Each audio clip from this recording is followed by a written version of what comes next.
Hi ಎಲ್ರಿಗೂ ನಮಸ್ಕಾರ. ಇವತ್ತು step by step SIP daily invest ಮಾಡೋದು ಹೇಗೆ ಅಂತ ನೋಡೋಣ. ATM ಆ್ಯಪನ್ನು ಓಪನ್ ಮಾಡಿಬಿಟ್ಟು ಅದರೊಳಗೆ ಸ್ಕ್ರಾಲ್ ಮಾಡ್ತಾ ಹೋದರೆ ಕೆಳಗಡೆ ನಿಮಗೆ ವೆಲ್ತ್ ಅನ್ನೋ ಸೆಕ್ಷನ್ ಬರುತ್ತೆ. ವೆಲ್ತ್ ಅನ್ನೋ ಸೆಕ್ಷನಲ್ಲಿ ನಿಮಗೆ Invest21 ಅನ್ನೋ ಆಪ್ಷನ್ ಇದೆ. ಅದನ್ನು ಕ್ಲಿಕ್ ಮಾಡಿದ್ರೆ ಸೆಲೆಕ್ಟ್ ಫಂಡ್ಸ್ ಅಂತ ಇದೆ. ಇಲ್ಲಿ ನೋಡಿ, ನೀವು Invest21 21, 51, 101, 201, 501, 1001 ಅಂತ ಯಾವ ಥರಲ್ಲಾದ್ರೂ ಇನ್ವೆಸ್ಟ್ ಮಾಡ್ಬೋದು.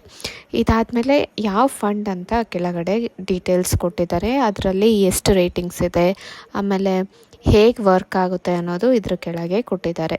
ಬೇಸ್ಡ್ ಆನ್ ಯುವರ್ ಯಾವ ಫಂಡ್ ಸೆಲೆಕ್ಟ್ ಮಾಡ್ತೀರೋ ಅದರ ಮೇಲೆ ಇದನ್ನು ಡಿಸೈಡ್ ಮಾಡ್ಕೋಬೋದು.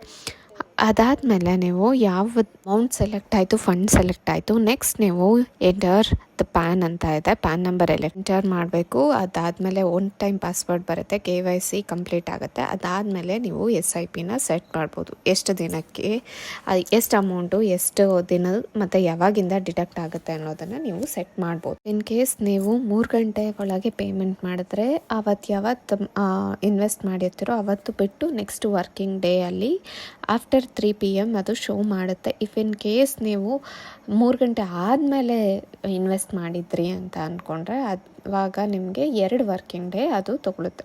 ಯಾವತ್ತು ಇನ್ವೆಸ್ಟ್ ಮಾಡಿದ್ದೀರೋ ಆವತ್ತಿಂದ ನೆಕ್ಸ್ಟ್ 2 ವರ್ಕಿಂಗ್ ಡೇ ಅಲ್ಲಿ ಅದು ತೋರಿಸುತ್ತೆ. ಅದಾದಮೇಲೆ ನಿಮಗೆ ಇವಾಗ 3 ಫಂಡ್ಸ್ಗಳನ್ನ ಇಂಟ್ರೊಡ್ಯೂಸ್ ಮಾಡಿದ್ದಾರೆ. ಇದು ಸೆಬಿ ರೆಗ್ಯುಲೇಟೆಡ್ ಅಲ್ಲ, ಇದು ಬಂದ್ಬಿಟ್ಟು Paytm ಅವರು ಮಾಡ್ತಾ ಇರೋವಂಥದ್ದು, ಆ್ಯಂಡ್ ಇದು ಸ್ಪಾನ್ಸರ್ ವಿಡಿಯೋ ಅಲ್ಲ. ನೀವು ಡೈಲಿ SIP 21, 51, 101, 201, 501, 1001 ರೂಪೀಸ್ ಇನ್ವೆಸ್ಟ್ ಮಾಡ್ಬೋದು. ಅದಾದಮೇಲೆ ಇದು ಬಂದ್ಬಿಟ್ಟು ಡೈಲಿ SIP ಆಗಿರೋದ್ರಿಂದ ಡೈಲಿ ನಿಮ್ಮ ಅಮೌಂಟ್ ಡಿಡಕ್ಟ್ ಆಗ್ತಾ ಹೋಗುತ್ತೆ. ಡೈಲಿ ಇದನ್ನು ಮಾಡಲೇಬೇಕಾಗತ್ತೆ. ಇನ್ ಕೇಸ್ ಮಾಡಿಲ್ಲ ಅಂದರೆ ಚಾರ್ಜಸ್ ಏನಿಲ್ಲ, ನೆಕ್ಸ್ಟ್ ಡೇ ಇನ್ವೆಸ್ಟ್ ಮಾಡ್ಬೋದು. ವಿಡಿಯೋ ಬಂದ್ಬಿಟ್ಟು ಜಸ್ಟ್ ಇನ್ಫಾರ್ಮೇಷನ್ಗೆ, ಮಾಹಿತಿಗಾಗಿ ಹೇಳ್ತಾ ಇದ್ದೀನಿ. ಇದು ನಿಮ್ಮ ಇಷ್ಟ, ನೀವು ಮಾಡಲೇಬೇಕು ಅಂತ ಇದ್ದರೆ ಮಾಡ್ಕೊಳ್ಳಿ, ಇಲ್ಲ ಅಂದರೆ ಇಲ್ಲ. Thank you so much.